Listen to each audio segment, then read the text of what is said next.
Hi, it's Nick Glorioso Wildlife Mounts Taxidermy in Whitehall, New York.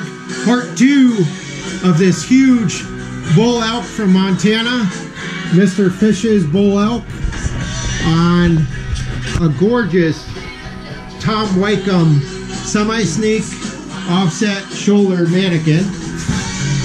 Okay, so let me give you a little bit of a recap. I spent about over 2 hours thinning this hide down, the face, the lips, the nostrils, everything, thinning everything down. Over 2 hours just doing that alone. Then I rebuilt some areas here with clay, and then this is the hide paste. I couldn't possibly be filming while applying hide paste and all that. I'd have glue all over the place. But okay, so this big bull cape is ready to go. I did use elastic ear liners with Bondo and resin, and I also used some fiberglass chalk in the mixture. Those are all set, and as you can see, there's some nice hide paste on there for adjustment. The ear holes are bored out. There's clay in there. There's hide paste in there. Hide paste all over the place. This is Mackenzie paste called the dry hide paste. You have to mix it. Okay, so we're gonna turn this big bull elk into a cow here for a few minutes. All right. As I said earlier, these are made to do this. These are detachable antlers, which in itself is an undertaking. I almost felt like a dentist or whatever. Okay. So these big antlers are out of the way. Now we have a big cow mannequin to work with. Just kidding. All set to go with our inserts are all embedded there, our steel inserts. Okay, so now time to start taxidermy. What better music to listen to than the Rolling Stones, right? Keep you motivated. Okay, so as you may be able to see, there are pins throughout, top of the head and the back. There's a couple on the chest. Now this is a long Y cut, so we don't have to worry too much. And I did pre-fit it. It's going to fit perfect. But let's just take our time here. There's no rush at this point. All right, so our first T-pin. This is just temporarily holding our hide where we want it, just temporarily. Okay, I mean, once it's stitched and all that, obviously we won't need that. To have a nice towel handy is really crucial. You don't want to get hide paste all over everything. Okay, so now what I'm going to do, now all these holes were sewn up. This cape was thinned down really nice on the Dakota 5. I'm just going to take an educated guess at this moment where this goes.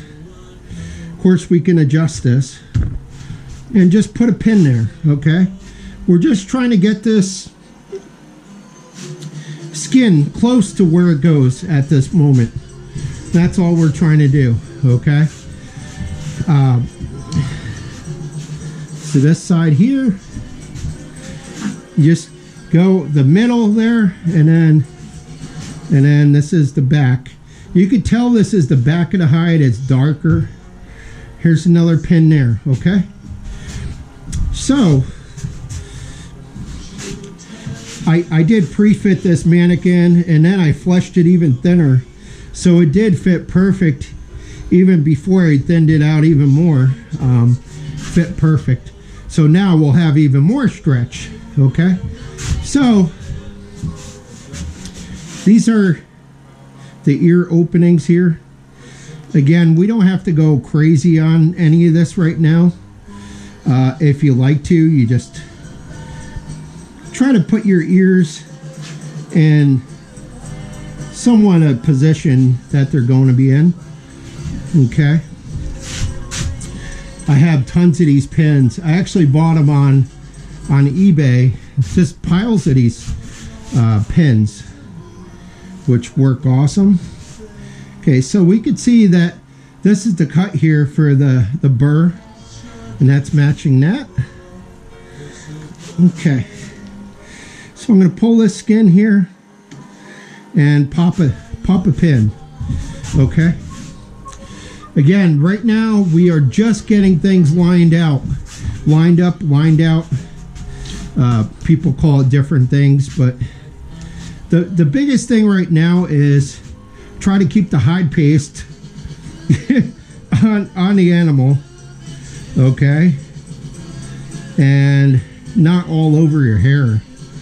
That's not what we want. We don't want to get our hide paste on the hair. It is water soluble. It will wash out, but I'd rather not if we could avoid it. Okay. Yeah, another pin. This thing's gonna look like a porcupine by the time we're ready to sew it. Okay. So everything's fitting beautifully. Very, very, very, very relaxed, loose. Tom Weickum, he's a world champion sculptor. Proud to say he's a good friend of mine. His Western game, especially, are second to none. I mean, just awesome. And I did offer a discount code, BubbaG10. If you guys use a BubbaG10 discount code, you'll get $10 off your order of Tom Weickum's mannequins. Any mannequin you choose that he sells, just order from him directly. Okay, so now we got things lined up a little bit, not a lot yet. Okay, got things lined up okay. Again, not great yet, but that's all right. I'm just going to keep refining this. We need to basically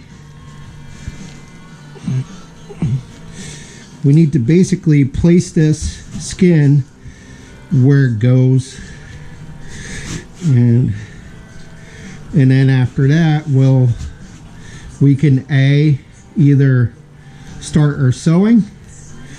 Some guys like to do the sewing, some guys like to do the face, some guys like to do the stapling. Again, it's totally up to you. But one thing I do like to do is make sure everything's nice and got some water on it, nice and moist there. You can see I did get a little bit of clay on the ears. No biggie. He looks a little crazy right now. But after about 4.5 feet of seam sewing, he'll look a lot better. Let me tell you that much. All right, so I didn't adjust the brisket yet either. That's something to really pay close attention to, is making sure your brisket's going to line up. You can see I'm just taxiing the skin around here. This area here, the one with the wrinkles. Okay, but basically we're going to, this is a long Y incision, long Y. Okay, it's not a T-cut thing like that. Okay, so here, one end of the burr here, one end of the burr here, sew it down, one end of the burr here to the other end of the burr there, sew it down. Okay, tie those together, and then we have this long incision to sew up.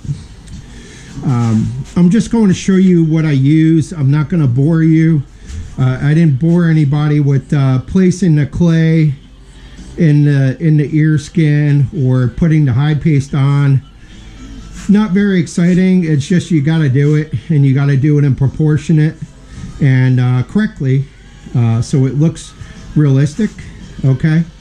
I will show you a little bit later on tucking the nose, tucking the eyes, adjusting the ears, all that good stuff.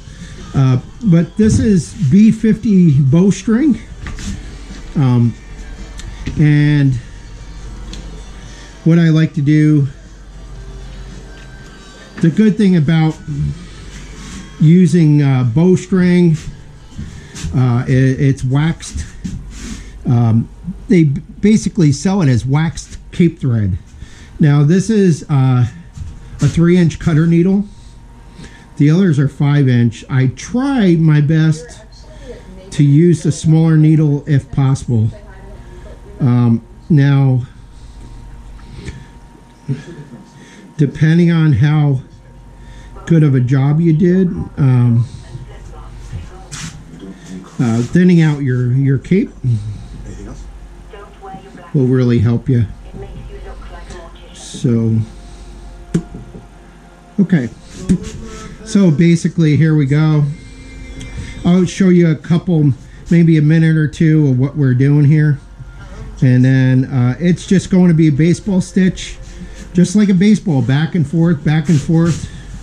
Okay. I pull tight every 4 or 5 stitches. I'll pull tight. If you do get hide paste on this hair like I have right now, I'm just going to pre-spray it. Okay. No big deal. Okay. Okay. So here we go. I thin this cape down really, really nice in the shop. The brand new Dakota 5. Absolutely love it. It's a tool you really have to treat with a lot of respect, because things could go south real fast.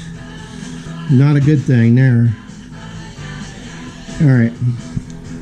There we go. We're just getting our corners together here, and we'll pull it. Now, keep in mind, the antlers are there. What we're going to do before we set this aside to start drying, I take nails and go around this whole antler burr on both sides. Probably going to be about 10 nails on each antler burr, and they're going to go right into the pedicles. And what they're going to do is make sure that this hide's not going to move. Okay. The 3-inch cutter is working really nice. Some hides are tougher, but there we go. Okay. So again, I'm not going to bore you here. It's just every 1/8 of an inch or so, back and forth, back and forth. Okay. Just like that. Gonna sew up this side, then sew up that side, join those two together, and then I'm going to continue down the back. Okay. We'll probably see you in a few hours. All right. We'll see you later.